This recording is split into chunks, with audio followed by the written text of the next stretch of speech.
नमस्कार दोस्तों, welcome back to my YouTube channel. उम्मीद करता हूं आपकी तैयारी जबरदस्त चल रही होगी। बहुत ही महत्वपूर्ण जानकारी आपसे भी कैंडिडेट के लिए रहने वाली है। हम यहां पर बात कर रहे हैं बीएसपीसीएल टेक्नीशियन ग्रेड 3 के आफ्टर आंसर की सभी का जो मार्क्स है वो घटाव हो चुका है। 1 लाख स्टूडेंट का हम आपको यहाँ पे महासर्वेक्षण डाटा दिखाने वाले हैं और अभी नॉर्मलाइजेशन में आपका जो नंबर है वो बढ़ने वाला है। कटाव का पूरी तरीके से आंकड़ा बदल चुका है। मेल फीमेल का अलग अलग कटाव रहेगा और इसमें टोटल वैकेंसी अगर बात करते हैं तो इसमें 2156 पदों पर इसकी वैकेंसी की जानी है। बहुत ही कॉम्पिटिशन रहने वाला है। चलिए स्टार्ट करते हैं। अभी तक आपने चैनल पे पहली बार विजिट किए हैं तो प्लीज चैनल को सब्सक्राइब करके रखें।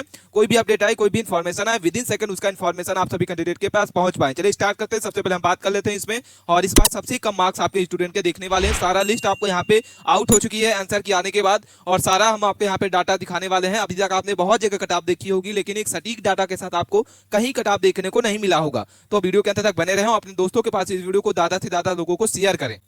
सबसे पहले हम बात कर लेते हैं बीसीपीसीएल टेक्नीशियन ग्रेड 3 के बारे में। जैसा कि हम आपको बार बार बता रहे हैं, इसकी जो आंसर की है वो आ चुकी है, और आंसर की जारी किस दिन हुई है वो 14/8 को ही इसकी आंसर की आ चुकी है, और इसका जो ऑब्जेक्शन का जो डेट है वो हो चुका है। और टोटल पोस्ट अगर बात करते हैं तो इसमें टोटल जो है 2156 पदों पर इसकी भर्ती जो है की जानी है। और टोटल इसमें जो फॉर्म है बहुत ज्यादा अप्लाई किए गए हैं। लगभग 3 लाख स्टूडेंट ने इस बार फॉर्म अप्लाई किया है ग्रेड 3 के लिए, टेक्नीशियन के लिए। और उपस्थिति अगर बात करते हैं कि प्रेजेंट कैंडिडेट इसमें कितने हैं, तो इस बार 60% कैंडिडेट जो है इस बार क्या किए हैं, एग्जाम दिए हैं। लगभग आपके 3 लाख स्टूडेंट जो है फॉर्म अप्लाई कर रखे हैं, लेकिन आपके 2 लाख स्टूडेंट जो है इस बार एग्जाम दिए हुए हैं। ठीक है। कंपटीशन के बारे में अगर बात करते हैं तो यहाँ पे कंपटीशन आपका अच्छी खासी कंपटीशन रहने वाली है। आपको एक सीट पर 83 स्टूडेंट इस बार देखने को मिलेगा। और एग्जाम डेट अगर बात करते हैं कि इसका जो एग्जाम है वो कब से कब तक चला है, तो 11 जुलाई से लेकर 22 जुलाई तक आपका 7 जिलों में इसकी सीबीटी मोड में इसका एग्जाम हुआ है। मतलब कंप्यूटर बेस पे टोटल आपके बिहार के 7 जिलों में इसका एग्जाम कराया गया सफलतापूर्वक। और आंसर की जैसे ही आई गई तो आंसर की के बाद लगातार बच्चों के द्वारा कमेंट देखने को मिल रहा है कि सर हमारा जो इस आंसर की से हमारा सिलेक्शन होगा या नहीं होगा, फाइनल आंसर की आने के बाद रिजल्ट में क्या हमारा नाम आ सकता है या नहीं आएगा, सारी जानकारी स्टेप बाय स्टेप बताने वाले हैं। चलिए आगे देखते हैं। इसके पहले हम बात कर लेते हैं इसमें कि आपको अगर आपने अभी तक आपने अपना आंसर की नहीं चेक किया हुआ है तो कैसे चेक करना होगा, सबसे पहले इसको जान लेते हैं। इस डिटेल की मदद से सबसे पहले आप अपने आंसर की को जा सकते हैं। तो आंसर की डाउनलोड करने के लिए कैंडिडेट के आवेदन संख्या या आपको लॉगिन आईडी या जन्म तिथि का इस्तेमाल करना होगा। और रिजल्ट देखने के लिए आपको आधिकारिक वेबसाइट यहाँ पे आपको दिख रहा होगा bcpcl.co.in पर जाना होगा। और जैसे आप इसमें क्लिक करेंगे तो आपके सामने 2-3 ऑप्शन खुल जाएंगे, और वहां से आप क्या कर सकते हैं, देख सकते हैं अपनी आंसर की। ठीक है। यहाँ से जैसे कि बता दें कि आपकी जो परीक्षा है वो 11 जुलाई से लेकर 22 जुलाई के बीच में टोटल 7 जिलों में कंप्यूटर आधारित मोड पर सीबीटी मोड पर आपकी बीसीपीसीएल की भर्ती जो है आपके बिहार के टेक्नीशियन ग्रेड 3 में कुल 2156 पदों पर इसकी भर्ती जो की जानी है। और इसकी जो आंसर की है आ चुकी है 14 तारीख को ही। इसके बाद हम बात कर लेते हैं कि जो कैंडिडेट जो है कमेंट कर रहे हैं कि सर अभी तक हमने अपना आंसर की नहीं चेक किया हो तो कैसे चेक करेंगे, तो सबसे पहले यहाँ पे हम आपको बता दें कि आपको बीसीपीसीएल की आपको आधिकारिक वेबसाइट पे जाना होगा। जैसे हम आपको ऊपर में बताया कि आधिकारिक वेबसाइट bcpcl.co.in पर क्लिक करना होगा। आपको होम पेज पर रिजल्ट या लेटेस्ट अनाउंसमेंट आपको वहां से सेलेक्ट करना होगा। और वहां पे जैसे आप क्लिक करेंगे तो ग्रेड 3 रिजल्ट का शीट्स में आपको लिंक दिखाई देगी। नया पेज खुलेगा, उसमें आप क्लिक करेंगे, रजिस्ट्रेशन नंबर आपको डालना होगा, पासवर्ड डालना होगा, या जन्म तिथि आपको यहाँ पे मांगता है तो आप जन्म तिथि वहां पे क्या कर सकते हैं डाल के, और जैसे ही सबमिट करेंगे तो दूसरी स्क्रीन खुल जाएगी, उसमें आपका रिजल्ट दिखाई देगा। और उसको भविष्य में रखने के लिए आप उसको क्या कर सकते हैं, प्रिंट कर सकते हैं या डाउनलोड करके आप अपने मोबाइल में सेव करके रख सकते हैं। ठीक है।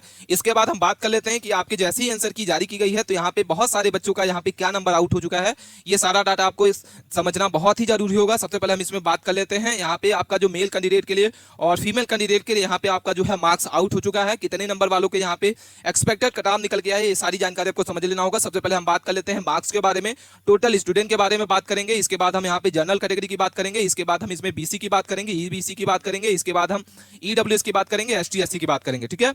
तो सबसे पहले अगर हम बात करते हैं 95 स्टूडेंट की, तो यहाँ पे 95 जिस कैंडिडेट का मार्क्स है ऐसे कोई भी स्टूडेंट नहीं है। ठीक है। 0-0 आपको दिख रहा होगा। इसके बाद 90 नंबर पास करने वाले स्टूडेंट, ऐसे कितने स्टूडेंट है जो 90 नंबर प्राप्त किए हैं, तो कोई भी ऐसा स्टूडेंट नहीं है जो 90 पा सका हो। ठीक है। यहाँ पे 85 नंबर आपको यहाँ पे मार्क्स वाले 4 स्टूडेंट या 5 स्टूडेंट दिख रहे होंगे। जैसा कि आपको दिख रहा होगा 85 नंबर यहाँ पे सबसे ज्यादा जो कैंडिडेट के हाई स्कोर गए हैं वो 5 स्टूडेंट ऐसे हैं जो 85 नंबर प्राप्त किए हैं, जिसमें से एक आपका है ईडब्ल्यूएस का, एक है आपका ईडब्ल्यूएस का, एक है आपका ईबीसी का, एक है आपका बीसी का, और एक आपका है जनरल का। ठीक है। यहाँ पे आपको टोटल एक आपका जनरल का है जो 85 नंबर स्टूडेंट प्राप्त किया है, बीसी का आपका 1 स्टूडेंट है, ईबीसी में 2 स्टूडेंट है, और ईडब्ल्यूएस का अगर बात करते हैं तो 1 स्टूडेंट यहाँ पे जो 85 नंबर सबसे हाईएस्ट स्कोर यहाँ पे प्राप्त किया है। ठीक है। ये सारा का सारा डाटा हम आपको स्टूडेंट को द्वारा भेजा गया डाटा हम आपको बता रहे हैं। इसके बाद 80 नंबर वाले ऐसे कितने स्टूडेंट हैं, तो टोटल आपके 45 स्टूडेंट हैं, जिसमें से जनरल के 12 स्टूडेंट हैं, 14 आपके बीसी के हैं, 7 आपके ईडब्ल्यूएस के हैं, और यहाँ पे ईबीसी के बाद 5 नंबर आपके यहाँ पे SC ST के और 2 आपके SC के रहने वाले हैं। 75 नंबर करके बात करते हैं तो 75 नंबर वाले कितने ऐसे स्टूडेंट हैं, तो 258 स्टूडेंट हैं, जिसमें से 93 आपके जनरल कैटेगरी के हैं, 80 आपके हैं बीसी के, 56 आपके हैं ईबीसी के, और 18 आपके हैं ईडब्ल्यूएस के, 11 आपके हैं एससी के, और 0 आपके हैं एसटी के। ठीक है, 70 नंबर वाले कितने ऐसे स्टूडेंट हैं, तो 859 हैं। कितने हैं, 859 हैं। यहाँ पे आप डिटेल दे सकते हैं कि कौन सी आपकी जनरल की है, कौन सी आपकी बीसी की है, कौन सी ईबीसी की है। तो यहाँ पे सबसे ऊपर वाली जो आपकी है ये जनरल की है, इसके बाद आपको ये बीसी की है, इसके बाद ये ईबीसी की है, इसके बाद ये ईडब्ल्यूएस का है, इसके बाद एससी और एसटी का है। ठीक है, इसके बाद 70 नंबर वाले ऐसे कितने स्टूडेंट हैं, तो यहाँ पे आपको दिख रहा होगा टोटल 859। 65 नंबर वाले ऐसे स्टूडेंट कितने हैं, 2060 हैं। 60 नंबर वाले ऐसे कितने टोटल स्टूडेंट हैं, 3820 हैं। 55 नंबर वाले कितने स्टूडेंट हैं, तो 5690 हैं। 50 नंबर वाले कितने ऐसे स्टूडेंट हैं जो टोटल 50 नंबर प्राप्त किए हैं, ऐसे टोटल कैंडिडेट जो है आपके हैं 7104। इसके बाद हम बात करते हैं 45 नंबर, तो 45 नंबर वाले आपके यहाँ पे कितने हैं, 8068 हैं। 40 नंबर वाले आपके 8730 हैं, और 30 नंबर वाले आपके जो स्टूडेंट हैं वो 9505 स्टूडेंट हैं ऐसे जो आपके 30 नंबर प्राप्त किए हैं, जिसमें से आपको यहाँ पे सबसे ज्यादा आपको यहाँ पे दिख रहा होगा जो बीसी से 3750 है, और अगर हम जनरल की बात करते हैं तो यहाँ पे 1050 है। यहाँ पे हम बात करते हैं ईबीसी की तो 2970 है। 923 आपके हैं जनरल के ईडब्ल्यूएस के लिए, और यहाँ पे आपको दिख रहा होगा 934 आपके हैं एससी के, और यहाँ पे बाकी जो माइनस बचेगा वो एसटी के लिए है। ठीक है, इसी तरीके से आप कैटेगरी वाइज आप अपने क्या कर सकते हैं, जो भी आपका एक्सपेक्टेड कटऑफ रहा है, जो भी आपका स्कोर रहा है आंसर की आने के बाद, यहाँ से आप वीडियो को पुश करके स्क्रीनशॉट लेके आप अपने क्या कर सकते हैं, देख सकते हैं, और इसी के बेस पर आपकी मेरिट लिस्ट जारी की जाएगा, और इसके बाद आपका रिजल्ट जो है फाइनल आउट किया जाएगा। इसके बाद हम बात कर लेते हैं इसमें कि आपकी कौन कौन सी हार्ड रही है और कितने नंबर वालों को यहाँ पे एवरेज स्कोर रहा है। जैसे कि हम आपको बता दें कि ये डाटा बहुत ही इंपॉर्टेंट आपको जरूरी होगा देखने के लिए। एग्जाम डेट के बारे में बात करेंगे, शिफ्ट आपकी कौन सी रही है, एवरेज स्कोर उस शिफ्ट का क्या रहा है, और टोटल स्टूडेंट उस शिफ्ट में कितने रहे हैं, वो भी जानकारी आपको साथ साथ में बताने वाले हैं। तो सबसे पहले बात कर लेते हैं 16 जुलाई की। अगर बात करते हैं 12 बज के आपकी जो सेकंड शिफ्ट रहती है 12:30 से लेकर 2 बजे तक की, तो ये सेकंड शिफ्ट कहलाती है, जिसमें आपके जो एवरेज स्कोर निकल के आ रहा है वो आपका 49.1565 आपका एवरेज स्कोर रहेगा। और इसमें टोटल अगर स्टूडेंट बात करते हैं तो 301 स्टूडेंट ने इस शिफ्ट में एग्जाम दिया हुआ है। इसके बाद हम बात कर लेते हैं यहाँ पे 16 जुलाई की ही। अगर हम मॉर्निंग शिफ्ट की बात करते हैं जो फर्स्ट शिफ्ट कहलाती है, इसमें आपके 52.6595 आपका एवरेज स्कोर रहा है, और इसमें 330 स्टूडेंट ने एग्जाम दिया हुआ है इस शिफ्ट में टोटल। अगर हम बात करते हैं 13 जुलाई की, तो यहाँ पे आपकी मॉर्निंग शिफ्ट की आपकी जो है 53.478 आपको यहाँ पे एवरेज स्कोर मिला है, और 305 आपके टोटल स्टूडेंट्स इस बार देखने को मिले थे उस सीट में एग्जाम दिए हैं। ठीक है, 15 जुलाई की अगर बात करते हैं तो मॉर्निंग शिफ्ट आपकी जो रही है 9 से 10:30, उसमें 51.25 आपका एवरेज स्कोर रहा है, 270 आपके 72 टोटल शिफ्ट में कैंडिडेट एग्जाम दिए हैं। अगर हम बात करते हैं 11 जुलाई की, तो आपकी जो इवनिंग शिफ्ट रही है 4 से 5:30 की जो शिफ्ट रही है, उसमें आपका 51.714 आपका यहाँ पे एवरेज स्कोर देखने को मिला है, और 366 स्टूडेंट इसमें टोटल इस शिफ्ट में रहे थे। वहीं अगर हम बात करते हैं 20 जुलाई की अगर आपकी, तो मॉर्निंग शिफ्ट की, तो यहाँ पे 52.74 यहाँ पे एवरेज स्कोर रहा है, और यहाँ पे 315 आपका टोटल कैंडिडेट इस शिफ्ट में एग्जाम दिए हुए हैं। ठीक है, उसके बाद हम 13 जुलाई की अगर बात करते हैं आपकी सेकंड शिफ्ट, तो यहाँ पे आपको दिख रहा होगा। इसके बाद हम बात करते हैं 16 तारीख की आपकी इवनिंग शिफ्ट, 14 तारीख की आपकी इवनिंग शिफ्ट, जो उसके बाद 19 तारीख की आपकी 19 जुलाई की आपकी मॉर्निंग शिफ्ट जो है, इसमें आपका जो एवरेज स्कोर आपको दिख रहा होगा। तो आप अपने शिफ्ट वाइज आपको यहाँ पे देख लेना होगा कि हमारे जो इस शिफ्ट में हमने एग्जाम दिया हुआ है उसमें टोटल एवरेज स्कोर कितना रहा, और हमारी शिफ्ट में टोटल जो कैंडिडेट हैं वो कितने एग्जाम दिए हुए हैं। ठीक है, इसके बाद हम बात कर लेते हैं 17 जुलाई की। 17 जुलाई की 2 शिफ्ट आपकी है, मॉर्निंग शिफ्ट और इवनिंग शिफ्ट। इसके बाद 18 जुलाई की आपकी सेकंड शिफ्ट आपकी है, जिसमें आपका 53.47 आपका एवरेज स्कोर रहा है, 300 आपके 98 स्टूडेंट इस बार एग्जाम दिए हैं आपके इस शिफ्ट में। इसके बाद 10 जुलाई की आपकी बात करते हैं। इसके बाद आप बात करते हैं इसमें हम 22 जुलाई की, तो यहाँ पे सेकंड शिफ्ट आपकी जो है उसमें 55.65 आपका एवरेज स्कोर रहा है। 13 जुलाई की अगर बात करते हैं इवनिंग शिफ्ट आपकी, 14 जुलाई की आपकी जो है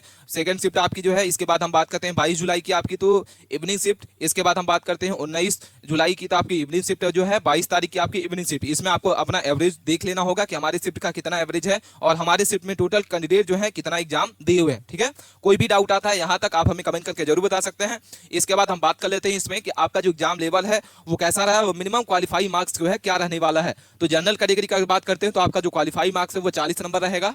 वही हम बीसी की बात करते हैं तो 36.8 आपका यहाँ पे आपका क्या रहेगा, क्वालिफाई मार्क्स रहेगा। ईबीसी की बात करते हैं तो यहाँ पे 34 पॉइंट आपका क्वालिफाई मार्क्स देखने को मिलेगा। और एससी एसटी की बात करते हैं तो यहाँ पे 32% जो है, या 32 मार्क्स आपका क्वालिफाई मार्क्स आपका देखने को मिलेगा। अगर आप एससी एसटी से हैं और आपके 32 नंबर आते हैं तो आप यहाँ पे क्वालिफाई रहने वाले हैं, लेकिन आपकी जो मेरिट बनेगी वो हाईएस्ट बनने वाली है।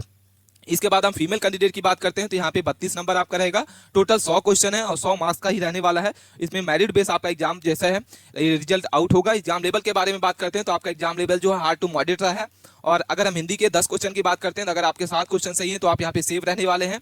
इंग्लिश की 5 क्वेश्चन में से अगर आपके 3 क्वेश्चन सही हैं तो आप सेव हैं। रीजनिंग के 10 क्वेश्चन में से अगर आपके 6 क्वेश्चन सही हैं तो आप यहाँ पे सेव रहने वाले हैं। जीके के 10 क्वेश्चन में से अगर 5 आपने सही रखा है तो यहाँ पे सेव रहने वाले हैं। कंप्यूटर के 15 क्वेश्चन में से अगर आपके 8 क्वेश्चन भी सही हैं तो यहाँ पे आप सेव रहने वाले हैं। अगर हम यहाँ पे सबसे ज्यादा 50 क्वेश्चन टेक के पूछा जाता है, क्योंकि ये टेक की ग्रेड 3 की पेपर यहाँ पे आपकी वैकेंसी है, तो यहाँ पे टेक पेपर भी यहाँ पे पूछा जाता है 50 नंबर का, जिसमें अगर आपने 30 से 35 नंबर अगर आप प्राप्त कर रखे हैं तो यहाँ पे आप सेव रहने वाले हैं। इसके बाद हम बात कर लेते हैं कि आपका जो मेल फीमेल का क्या स्कोर देखने को मिलेगा। तो सबसे पहले हम बात कर लेते हैं यहाँ पे जनरल कैटेगरी के लिए मेल कैंडिडेट, और यहाँ पे हम बात करेंगे फीमेल कैंडिडेट। तो जनरल कैटेगरी के लिए मेल कैंडिडेट 70+ आपका है तो आप सेव रहने वाले हैं, आपका 100% नाम आएगा। और फीमेल कैंडिडेट हो तो यहाँ पे 65 नंबर आपका फीमेल कैंडिडेट है तो आपका नाम सेव रहने वाले हैं। इसके बाद बीसी की बात करते हैं तो 68 नंबर रहेगा। ईडब्ल्यूएस की बात करते हैं 66 नंबर रहेगा। इसके बाद ईबीसी की बात करते हैं तो 65 नंबर रहेगा। एसटी की बात करते हैं 60 नंबर, और यहाँ पे एससी की बात करते हैं 55 नंबर। यहाँ पे अगर आपके इतने स्कोर आते हैं मेल कैंडिडेट हैं तो आप यहाँ पे सेव रहने वाले 100% आप सेव हैं। इसके बाद मेल कैंडिडेट अगर से आप फीमेल कैंडिडेट हैं तो यहाँ पे आप अपना देख लेना होगा कि आपका सेव स्कोर क्या है। अगर आप बीसी से हैं तो 60 नंबर आपका सेव स्कोर रहेगा, 55 नंबर आपका रहेगा ईबीसी से। इसके बाद 49 नंबर आपका एसटी से, और एसटी से अगर आप हैं 45 नंबर। आप सभी अपना कमेंट जो है कमेंट बॉक्स में अपना स्कोर जरूर बताइएगा कि आंसर की आने के बाद आपका जो स्कोर है कितना नंबर रहा है। कमेंट करके जरूर बताइएगा। हमें कोई भी डाउट आता है कमेंट करके जरूर बताइए। मिलते हैं नए टॉपिक के साथ नए वीडियो में, तब तक के लिए बने